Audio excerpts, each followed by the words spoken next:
मार्कण्डेय उवाच नारायणं परब्रह्म सर्वकारणकारणं प्रपद्ये वेङ्कटेशाख्यं तदेव कवचं मम।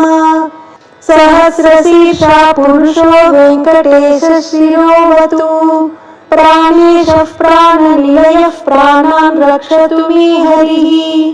आकाशराट् सुतानाथ आत्मानं मे सदावतु देवदेवोत्तमोपाय देहं मे वेङ्कटेश्वरः। सर्वत्र सर्वकालेषु मङ्गं भजामीश्वरः पालयेन्मां सदा कर्म साफल्यं नः प्रयच्छतु। एतद्वज्रकवचमभेद्यं वेङ्कटेशितुः सायं प्रातः पठेन्नित्यं मृत्युं तरति निर्भयः।